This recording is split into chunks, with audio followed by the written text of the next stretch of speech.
Sumainyo ang Panginoon. At sumayo rin. Ang mabuting balita ng Panginoon ayon kay San Juan. Papuri sa iyo, Panginoon.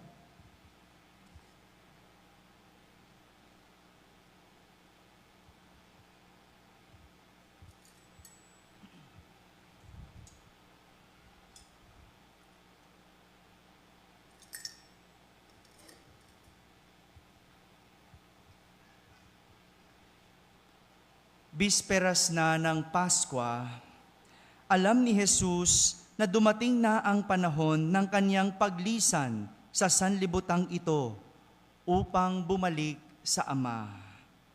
Mahal niya ang kanyang mga tagasunod na nasa sanlibutan at ngayoy ipakikita niya kung hanggang saan ang kanyang pag-ibig sa kanila. Naghahapunan si Jesus at ang mga alagad. Naisilid na ng Diablo sa isip ni Judas, anak ni Simon Iscariote, ang pagkakanulo kay Jesus. Alam ni Jesus na ibinigay na sa kanya ng Ama ang buong kapangyarihan. Alam din niyang siya'y mula sa Diyos at babalik sa Diyos. Kaya't nang sila'y naghahapunan, tumindig si Jesus. Naghubad ng kanyang panlabas na kasuotan at nagbigkis ng tuwalya. Pagkatapos, nagbuhos siya ng tubig sa palanggana at sinimulang hugasan ang paa ng mga alagad at punasan ng tuwalyang nakabigkis sa kanya. Paglapit niya kay Simon Pedro, tumutol ito. Panginoon, sabi niya, di yata't kayo pa ang maghuhugas ng aking mga paa.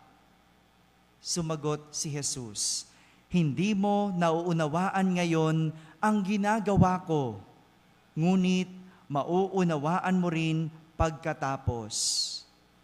Sinabi sa kanya ni Pedro, hindi ko po pahuhugasan sa inyo ang aking mga paa.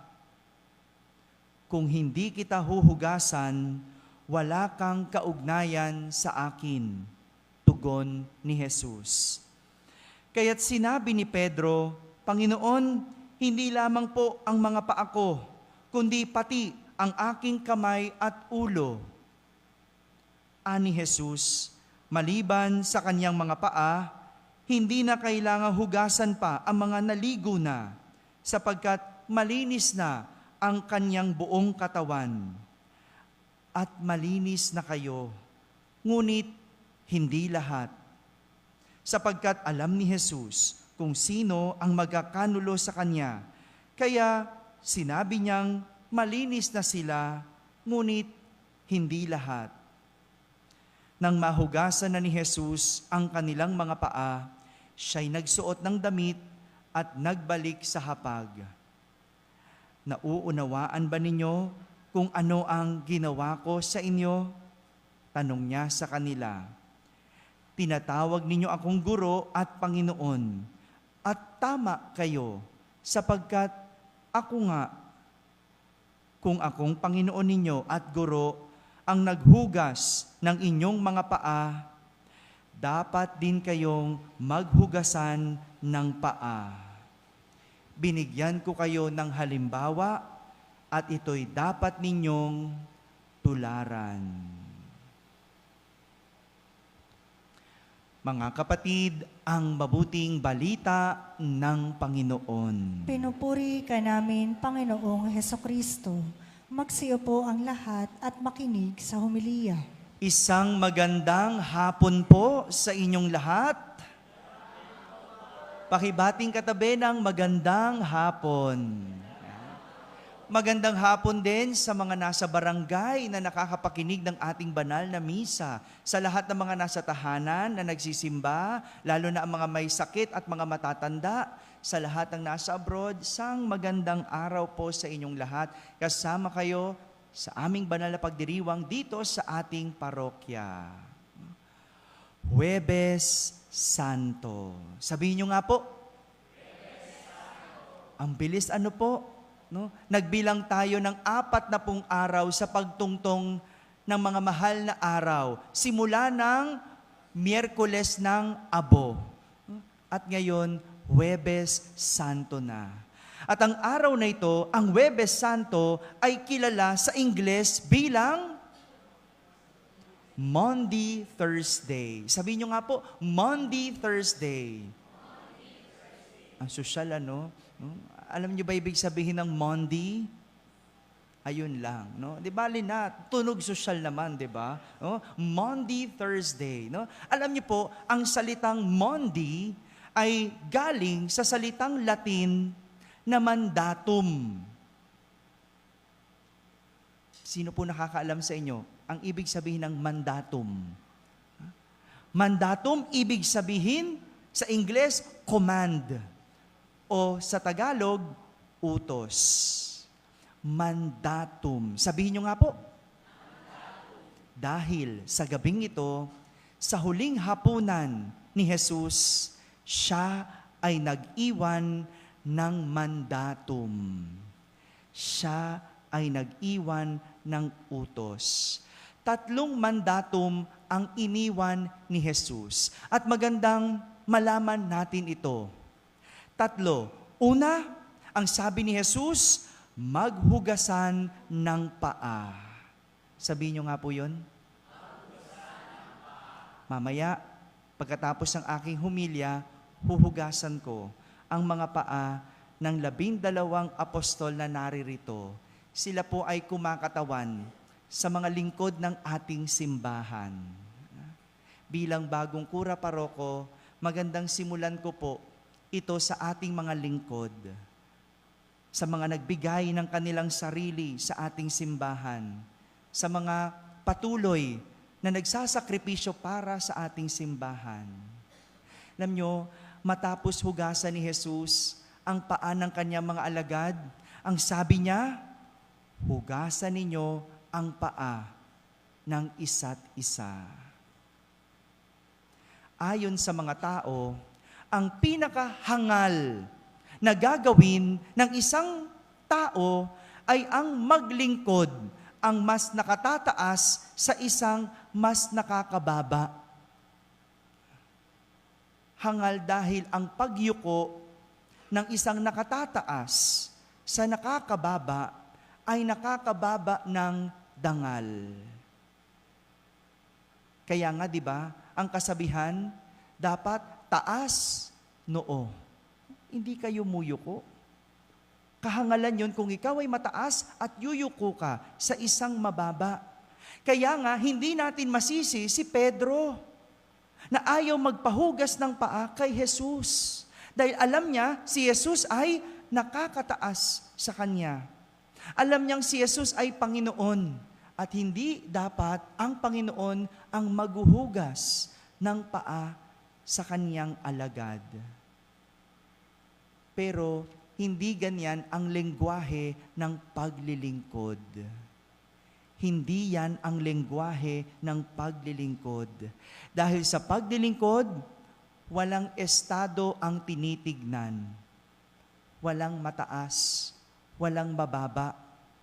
Sa paglilingkod, hindi inuuri ang tao. Walang kasarian, walang mayaman, walang mahirap. Sa paglilingkod, patas kung tumingin at lahat pare-pareho. Ganyan sa paglilingkod. No? Kaya mag-ingat kayo sa mga taong nagsasabing sila'y lingkod. Hello. Yan mahuhuli na naman tayo niyan. No? Ang dami na naman nagpapakilala na sila'y maglilingkod sa bayan. Tama ba? Naglingkod ba? O nagmataas? Naglingkod ba o nagmayabang?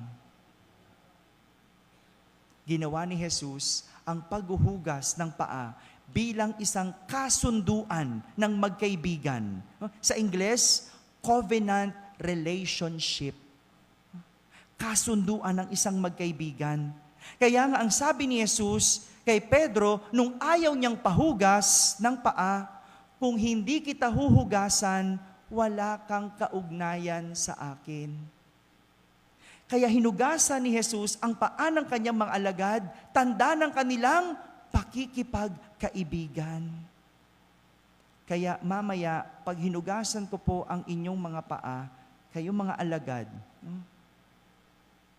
paalala yan at tanda ng aking pakikipagkaibigan. Kung ako'y hindi nagiging kaibigan sa inyo, paalala mo sa akin, Father, hinugasan mong paa ko. Kapag ako'y hindi na kaibigan sa inyong mga lingkod, sabihin nyo, Father, hinugasan mong paa ng mga lingkod. Yan ay tanda ng pakikipagkaibigan. Yan yung kaugnayan ni Jesus sa kanyang mga alagad. Nagpakababa siya dahil hindi na alipin ang tingin sa kanila, kundi kaibigan. Kaibigan. Kaya nga ang sabi ni Jesus, I call you friends, not slaves. Tinuturing ko na kayong kaibigan at hindi mga alipin. Ang paa, ang isa sa literal na pinakamaduming parte ng katawan ng tao. Hindi po ba?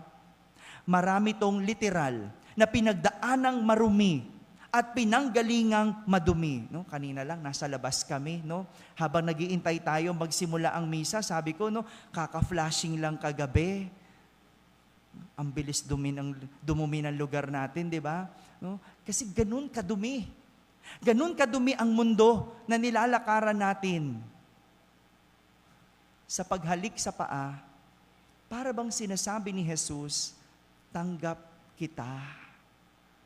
Kahit saan ka pa nanggaling, tanggap kita kahit ano pa ang iyong pinanggalingan.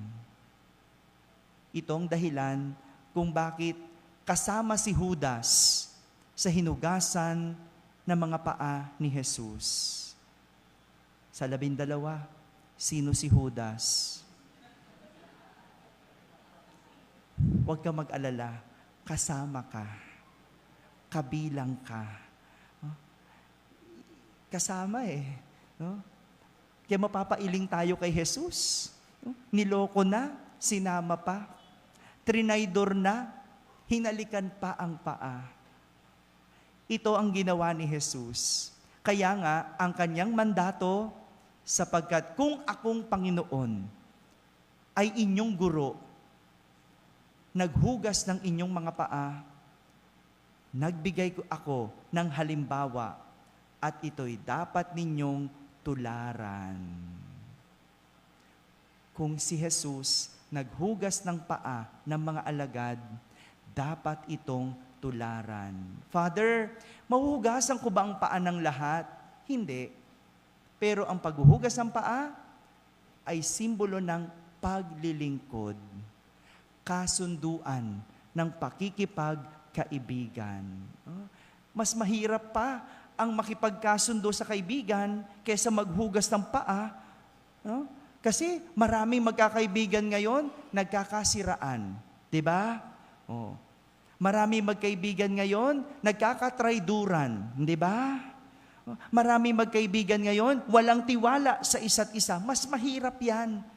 Yung maghugas ng paa, kuskusin mo lang yan tapos na. Pero yung pakikipagkaibigan, yun ang mahirap. Kasi binibigay mo ang tiwala. Binibigay mo ang sarili. Binibigay mo ang paniniwala at nagbibigay ka ng pag-ibig. Yan ang unang mandato ni Jesus, maghugasan ng paa. Pangalawang mandato, ang sabi ni Jesus, mag-ibigan kayo gaya ng pag-ibig ko sa inyo. Ito yung isang bagong utos na ibinibigay ko sa inyo. Magmahalan kayo. Kung paano ko kayo minahal, gayon din kayo magmahalan. Kaya nga, ipinapakita ni San Pablo sa ating ikalawang pagbasa na kung ano ang kanyang tinanggap kay Jesus, siya ding ibinabahagi niya sa iba. Ulitin ko po, ano man ang tinanggap mo kay Jesus, siyang ibinabahagi sa iba. Mahirap itong utos na to. Kung anong tinanggap mo, siyang ibabahagi mo. Nakatanggap ka ng biyaya, anong dahilan para ikaw ay magdamot? Hello. Nakatanggap ka ng kapatawaran, anong dahilan para hindi ka magpatawad? Nakatanggap ka ng biyaya, kagalingan, anong dahilan para hindi ka magpagaling? Mahirap ang utos na to. Kasi ang basihan ng utos na to ay ang pagmamahal ng Diyos. Kung paano ka pinatawad, siya rin ang pagpapatawad mo. Kung paano ka kinaawaan, siya rin ang awa mo. Kung paano ka nabigyan, siya rin ang pagbibigay mo. Dahil ang pagmamahal ng Diyos ay ang basihan ng ating pagmamahal sa kapwa-tao. Pangalawang mandato, mag-ibigan kayo gaya ng pag-ibig ko sa inyo. At pangatlo, panghuling mandato, ang sabi ni Jesus, gawin ninyo ito sa pag-alaala sa akin. Sa ating unang pagbasa, isang piging o isang salo-salo na alaala ng katapatan at pagliligtas ng Diyos sa Israel ang ating narinig. No? Alam niyo po, ang mga Hudyo, mahalaga sa kanila yung alaala na sila'y niligtas ng Diyos. Mahalaga sa kanila yung alaala na sila'y pinalaya ng Diyos. Dahil ang pagliligtas ng Diyos sa mga Israelita mula sa kaalipinan, ito yung nagpalaya sa kanila. At inaalala nila ito sa isang pampaskwang hapunan. At ito yung huling hapunan. Ito yung huling hapunan ni Jesus na iniiwan niya sa kanyang mga alagad na dapat hindi malilimutan. Dahil ang huling hapunang ito ay ang kanyang pag-ibig at pagliligtas. Hindi po ba, pag birthday mo at naging memorable ito, no? 'Di ba yung ang saya-saya mo nung birthday mo, no? Ang dami mong birthday pero natatangi ang birthday na 'yon na hindi mo malimutan. 'Di ba? Lagi mong inaalala, lagi mong binabalikan. Kaya nga sabi mo, no, sana katulad pa rin nung birthday ko noong 12 taon ako, noong unang taon ko, noong 7 taon ako, o nung debut ko. 'Di ba ganon? Kasi hindi mo malimutan. At yun ang basihan. At ito yung ating inaalala. Ito yung iniwan sa atin, isang hapunan na magpapaalala sa atin ng pag-ibig ng Diyos. Kaya nga ang sabi ni Jesus sa hapunan, ito ang aking katawan at kalis ng aking dugo na ihahandog para sa inyo. Gawin ninyo ito sa pag-alaala sa akin. Paano natin malilimutan ang isang pag-ibig na nagligtas sa atin? Paano natin makakalimutan ang isang sakripisyo na nagpalaya sa atin? Ito po ang kahulugan ng pagdiriwang ng huling hapunan. Ang maghugasan ng paa, mag-ibigan gaya ng pag-ibig ng Diyos, at gawin ang mga ito sa pag-alaala sa Kanya. Bilang pagwakas, nais kong ikwento sa inyo ang paborito kong kwento. Kwento ito ng isa sa mga paborito kong santo, si Mother Teresa ng Calcutta. No, paborito ko ito, kaya itong mga madre na to malapit to sa akin . No, alam nyo, si Mother Teresa, isang araw sa buhay niya, nung siya'y nabubuhay pa, may isang journalist ang lumapit sa kanya at nais siyang gawa ng dokumentaryo. Dokumentaryo ng kanyang buhay. Hindi ko alam kung alam to ng mga sisters. No? Gagawan siya ng documentary ng kanyang buhay.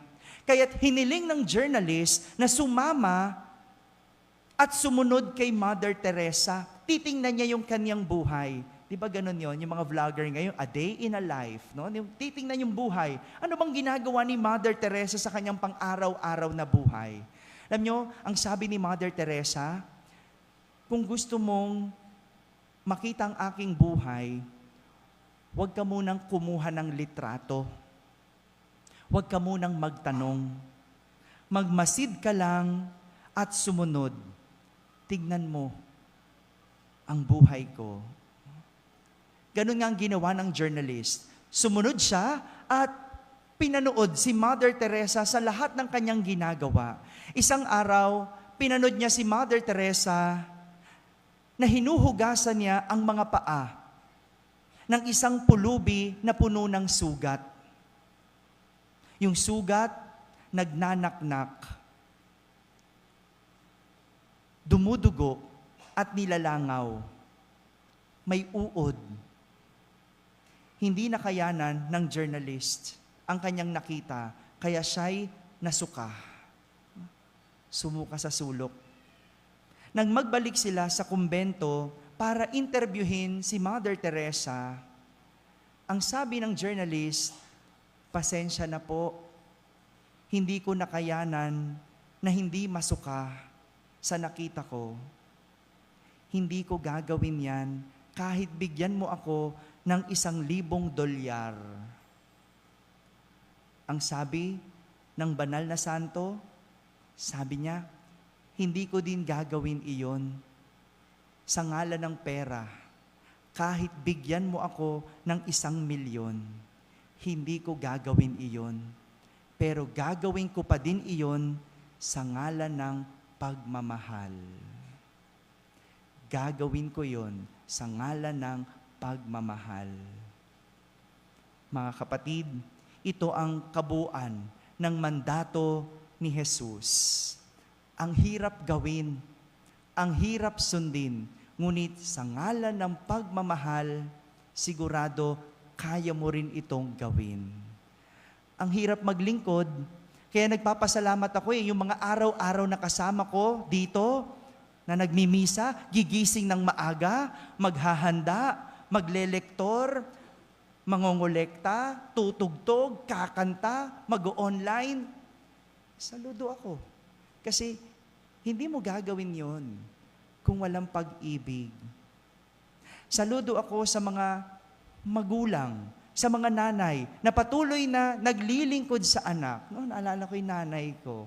No? Yung kahit malalaki na kami, no, kami pa rin ang iniisip. Saludo ko sa magulang na nagagawang lahat ng yon kahit niloloko ng anak, kahit sinasagot-sagot ng anak, kahit minumura ng anak. Bakit ginagawa yon? Sa ngalan ng pag-ibig. Saludo ako sa mga teacher, yung mga teacher na binabastos ng mga estudyante, yung mga teacher na hindi sinusunod, no? Yung ang ingay-ingay ng klase pero tuloy lang sa pagtuturo. Ginagawa nila yon dahil sa pagmamahal. Pagmamahal. Ito ang kabuuan ng mandato ni Jesus. Kaya sa aking paghuhugas ng paa, sa ating mga lingkod, nais ko pong sabihin ito, palalahanan niyo ako. Kapag mayabang na si Father, kapag nagmamataas na si Father, sabihin niyo, Father, isa kang lingkod.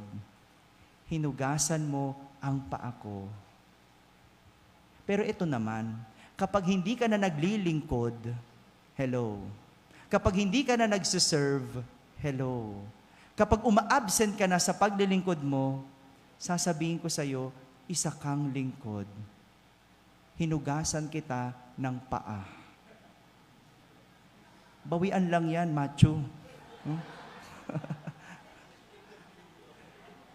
Kasi ito ang mandato ng Panginoon. Bago pa niya tayo binigyan ng utos, si Jesus ang unang sumunod. Dahil ayon kay San Juan, mahal niya ang kanyang tagasunod na nasa sanlibutan. Nagawa lahat ito ni Jesus dahil sa pagmamahal. At magagawa rin natin ito kung tayo ay magmamahal. Amen? Amen.